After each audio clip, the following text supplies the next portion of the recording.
हाँ जी, तो स्टूडेंट्स आज का हमारा फर्स्ट टॉपिक है लीनियर मोमेंटम। ठीक है, तो मोमेंटम समझने से पहले कुछ डेली प्रॉब्लम्स समझते हैं, डेली सिचुएशन समझते हैं। ठीक है, तो जैसे ये फर्स्ट सिचुएशन है, a moving truck even at speed as low as 5 metre पर second may kill a person standing in his path. ठीक है, सेकेंड केस देखिए, a small mass such as bullet may kill a person when fired from a gun. ठीक है, अब दो situations हैं, इनको हम वन बाय वन एनालाइज करते हैं। तो पहली सिचुएशन में हमारे पास एक ट्रक है। ठीक है, कह रहा है कि अगर ट्रक 5 मीटर पर सेकंड की स्पीड से भी जा रहा है तो उसके आगे अगर कोई इंसान आ जाए तो truck has ability to kill that person, right. तो देखिए इस सिचुएशन में स्पीड तो बहुत कम है, वेलोसिटी तो बहुत कम है, बट मास बहुत ज़्यादा है, राइट। तो इस सिचुएशन में हम मान सकते हैं कि जब एक बॉडी मोशन में है तो उसका जो मास है वो इम्पैक्ट डालता है। ठीक है ना, तो ये ट्रक जो चल रहा है इस सिचुएशन में, इसका वेलोसिटी बहुत कम है बट मास बहुत ज़्यादा है। तो यहाँ से हमें ये समझ आता है कि अगर बॉडी मोशन में है तो उसका जो मास है, ओके, तो mass has ability to impact on any other body, right. अब जो दूसरी सिचुएशन है, small mass such as bullet may kill a person when fired from a gun. अब जो बुलेट है, इस केस में बुलेट का मास तो बहुत कम है बट जो बुलेट फायर्ड होती है गन से तो उसकी वेलोसिटी बहुत ज़्यादा होती है, राइट। तो इस केस से मुझे सिचुएशन समझ आ रहा है कि जब बॉडी मोशन में है तो चाहे उसका मास कम हो बट अगर उसका वेलोसिटी ज़्यादा है तो वो भी किसी बॉडी के ऊपर अच्छा खासा इम्पैक्ट डाल सकती है। ठीक है, तो मुझे इन दो सिचुएशन से ये समझ में आ रहा है कि जब बॉडी मोशन में होता है तो उसका मास भी इम्पैक्ट डाल सकता है और उसका वेलोसिटी भी इम्पैक्ट डाल सकता है। ठीक है, तो इन्हीं दोनों, the observation suggest that the impact produced by the objects depend on their mass and velocity. इसीलिए इन दोनों फैक्टर्स को एक काउंटेबिलिटी में लेते हुए एक टर्म बनाई गई है linear momentum. It is defined as product of mass and velocity. Linear का मतलब है कि जब कोई बॉडी स्ट्रेट लाइन में जा रहा है, ठीक है, मूव कर रहा है, तो उसका मास एंड उसका velocity both should be consider for an impact. समझ रहे हो? तो it is defined as product of its mass and velocity. तो ये लीनियर मोमेंटम का डेफिनेशन है और इसका फॉर्मूला पी मतलब linear momentum is equal to M into V. ठीक है, तो जब बॉडी मूव कर रही है तो उसकी दो चीज़ें हमें कंसिडर करनी है, मास एंड वेलोसिटी, उन दोनों का प्रोडक्ट। समझ रहे हो? अच्छा जी, आगे आ जाइए। It is a vector quantity. जो मोमेंटम है वो वेक्टर क्वांटिटी है। अगर वेक्टर फॉर्म में लिखना तो ऐसे लिखेंगे, p vector m into v vector. ठीक है जी, it is a vector quantity and its SI unit is kilogram metre पर सेकेंड, क्योंकि मास के यूनिट्स होते हैं किलोग्राम और वेलोसिटी के होते हैं मीटर पर सेकेंड। ठीक है जी, तो आई होप आपको ये मोमेंटम का कंसेप्ट समझ आ गया होगा। ठीक है, चलिए अब हम नेक्स्ट टॉपिक पे चलते हैं। चलिए नेक्स्ट टॉपिक समझने स्टार्ट करने से पहले अब हम कुछ सिचुएशन समझते हैं। मान लीजिए कि ये आपके पास, हाँ जी, आपकी ना एनसीईआरटी बुक में दे रखी है एक सिचुएशन, वहीं से पढ़ते हैं। यहाँ पे एक सिचुएशन दे रखी है पेज नंबर 119 पे, that let us consider a situation in which a car with a dead battery is to be push along a straight road to give a speed of 1 metre पर second. तो इसमें लिखा हुआ है कि मान लीजिए कि एक कार है, ठीक है, जिसका बैटरी डेड है, तो वो रेस्ट पे है। तो बेटा आपने सिचुएशन देखी होगी कि कई बार जब कार की बैटरी डेड हो जाती है तो उसको फोर्स लगा के, कुछ लोग उसको पीछे से फोर्स लगाते हैं कुछ टाइम के लिए, तो फिर वो ड्राइवर जो है वो गाड़ी को स्टार्ट करने में इनेबल हो जाता है, ठीक है ना। तो कहता है कि ये गाड़ी को अगर स्टार्ट करना है तो कम से कम उसको कितनी स्पीड देनी पड़ेगी, 1 मीटर पर सेकेंड, ठीक है। लिखा हुआ which is sufficient to start its engine, okay. अब इसमें दो सिचुएशन आगे देखते हैं। If 1 or 2 person give a sudden push to it hardly starts. कहता कि मान लो भी गाड़ी खड़ी है, पीछे से 2 बंदे हैं, उन्होंने बस पुश कर दिया उसको।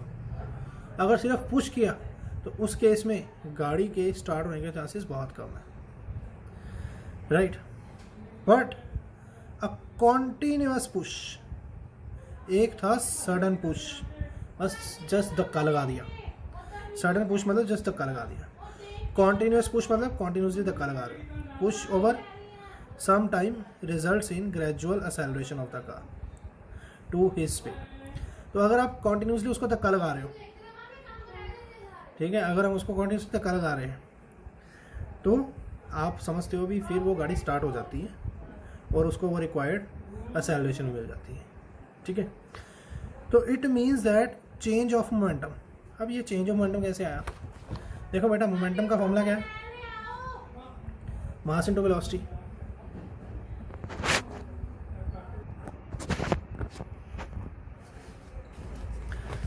हाँ जी, तो ये मान लीजिए मोमेंटम है बॉडी का m into V, mass into velocity. अगर आप इस बॉडी पे फोर्स लगाओगे, मान लो इसकी वेलोसिटी पहले कुछ है 5 मीटर पर second,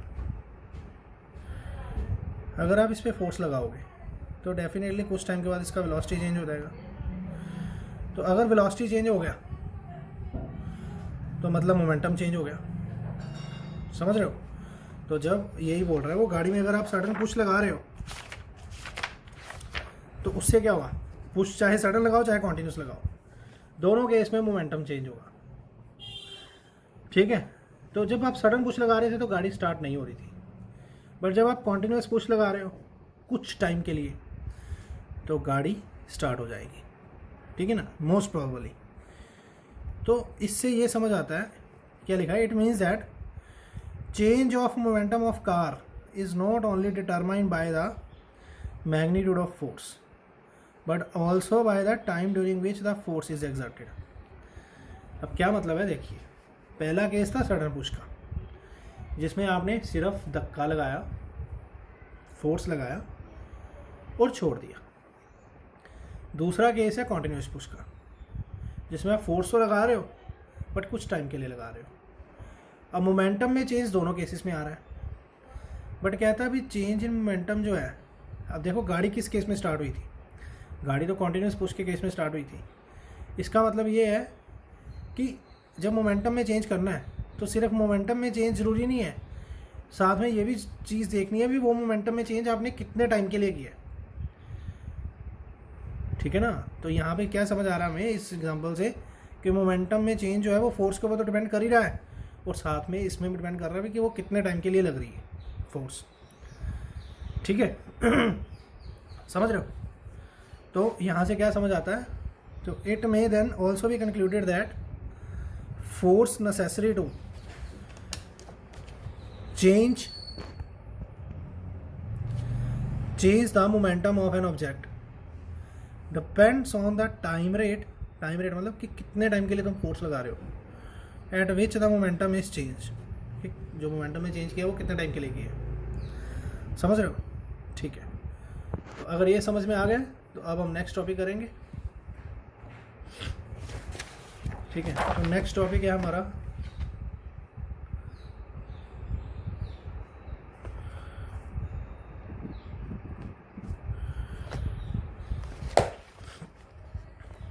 Newton's second law of motion.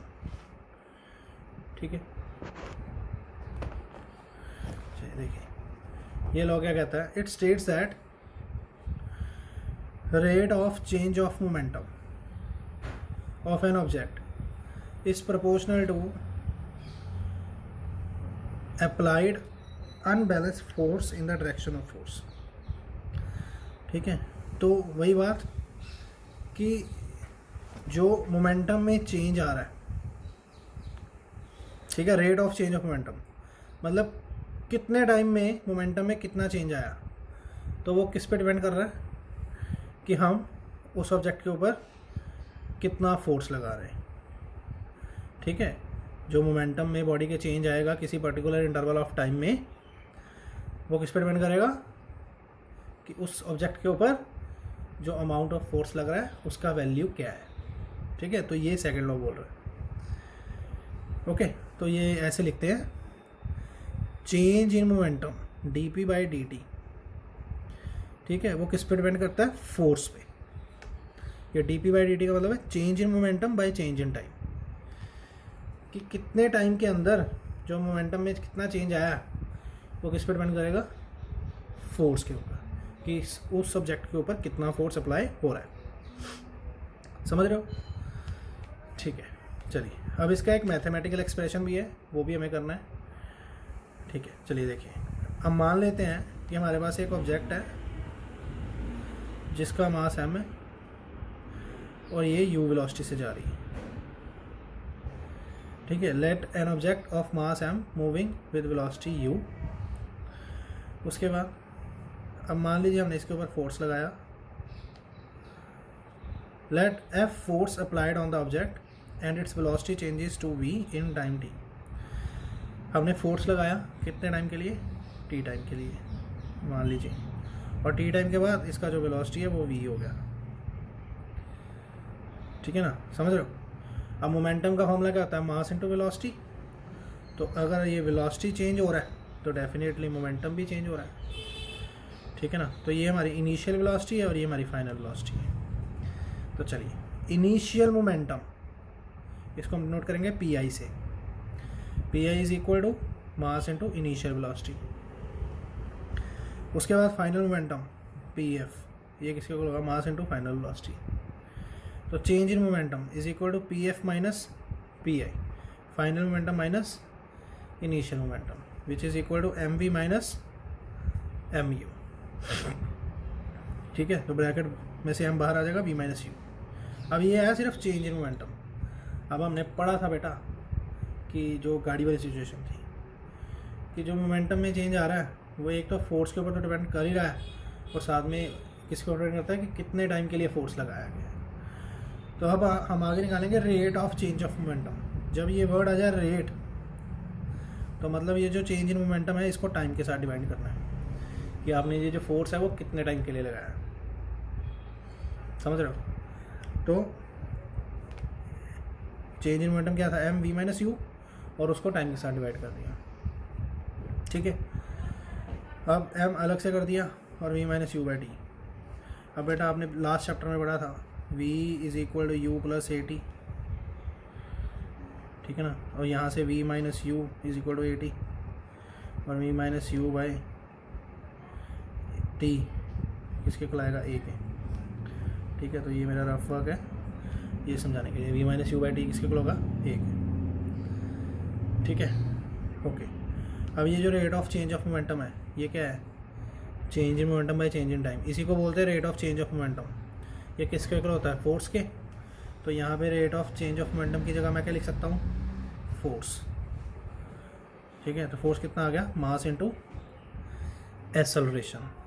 ठीक है जी, तो ये इसका फाइनल रिजल्ट है और ये एग्ज़ाम में पूछा जाता है 5 मार्क्स में, तो ये आपको करके जाना है। 2 मार्क्स में इसका डेफिनेशन आता है और 3 मार्क्स में इसका फॉर्मूला आता है। चलिए आगे देखिए, अब ये जो फोर्स है इसका ऐसा यूनिट होता है न्यूटन, और एक और होता है किलोग्राम मीटर पर सेकंड स्क्वायर। अब ये कैसे आया, मास का होता है किलोग्राम और एक्सेलरेशन का मीटर पर सेकंड स्क्वायर। ठीक है जी, समझ आ गई? ये एन स्टैंड्स फॉर न्यूटन। ठीक है जी, चलिए अब आगे चलते हैं। अब एग्ज़ाम में आपको ये भी पूछा जाता है डिफाइन 1 न्यूटन और 1 यूनिट ऑफ फोर्स। ठीक है, तो फोर्स का फॉर्मूला क्या था? Mass into acceleration. तो मैं कह सकता हूँ कि मैं किसी फोर्स को 1 न्यूटन तब बोलूँगा जब 1 किलोग्राम के मास के अंदर कितना एक्सेलरेशन आ रहा है? 1 मीटर पर सेकंड स्क्वायर। समझ रहे हो? तो क्या लिखा है? 1 unit of force is defined as the amount that produces an acceleration of 1 meter per second square in an object of 1 kg mass। ठीक है जी, चलिए आगे। अब ये क्वेश्चन वेरी इंपॉर्टेंट, फ्रिक्वेंटली पूछा जाता है। Why cricket player lowers his hand while catching a ball.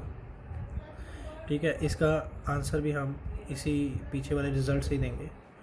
हमने पढ़ा फोर्स का फॉर्मूला क्या होता है? Change in momentum by change in time. ठीक है, ये देखिए। तो बेटा जब कोई क्रिकेट प्लेयर बॉल को कैच करता है ना, तो वो यहाँ से मान लो कैच कर रहा है और ऐसे अपने हैंड्स को नीचे की तरफ लेके आता है, लेके आता ना। तो इससे वो ऐसा क्यों करते हैं क्रिकेट प्लेयर, हमें ये बताना है। तो जब वो अपने हैंड्स को नीचे की तरफ लेके आ रहा है तो वो बॉल को रोकने के लिए ज़्यादा टाइम ले रहा है। ठीक है ना? अब देखिए यहाँ पे ये टाइम का और फोर्स का कौन सा रिलेशन है? इन्वर्स रिलेशन है। तो यहाँ पे समझिए, अगर बॉल को रोकने के लिए टाइम ज़्यादा ले रहा है तो बॉल का जो फोर्स हमारी हाथों पे लग रहा है उसका इम्पैक्ट कम हो जाएगा। समझ रहे हो ना? अगर वो बॉल को ऊपर से नीचे की तरफ लेके आ रहा है, मतलब उसको वो रोकने के लिए ज़्यादा टाइम ले रहा है, तो जब टाइम बढ़ जाएगा तो वो बॉल के कारण फील्डर के हाथों में लगने वाला इम्पैक्ट जो है वो कम हो जाएगा। तो when player lowers his hand the fielder increases the time to reduce the velocity of the ball to 0। वो वेलोसिटी को 0 तक लाने के लिए टाइम बढ़ा देता है। ठीक है ना? वो जब बॉल को कैच करा तो डेफिनेटली वो बॉल की स्पीड कम हो रही है, तो वो हाथों को जब ऊपर से नीचे तक लेके आता है तो वो वेलोसिटी को कम करने में टाइम इंक्रीज कर रहा है। तो this also reduces the impact of the catching the fast moving ball. अब एवरी टाइम ने जब टाइम को बढ़ाएगा तो फोर्स कम लगेगी, तो इस तरह से हाथों पे चोट भी कम पहुंचेगी। ठीक है, चलिए आज का एक लास्ट क्वेश्चन है, how first law can be obtain from the second law.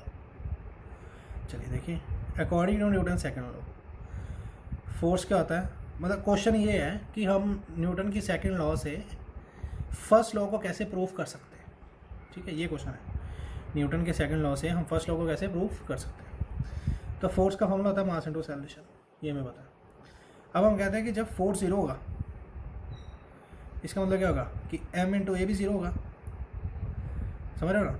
मतलब इन दो क्वांटिटीज़ का प्रोडक्ट 0 हो रहा है। तो बेटा जब दो क्वांटिटीज़ का प्रोडक्ट 0 है, इसका मतलब तो ये है कि यहाँ तो ये 0 है, यहाँ ये 0 है, यहाँ दोनों 0 है। तो अगर बेटा कोई ऑब्जेक्ट है तो उसका मास तो 0 हो नहीं सकता, तो डेफिनेटली एक्सेलरेशन 0 होगी। अब acceleration 0 means velocity of the body remain same. Acceleration क्या होता है? Change in velocity by change in time. अब अगर एक्सेलरेशन 0 है मतलब वेलोसिटी में कोई चेंज नहीं आ रहा है।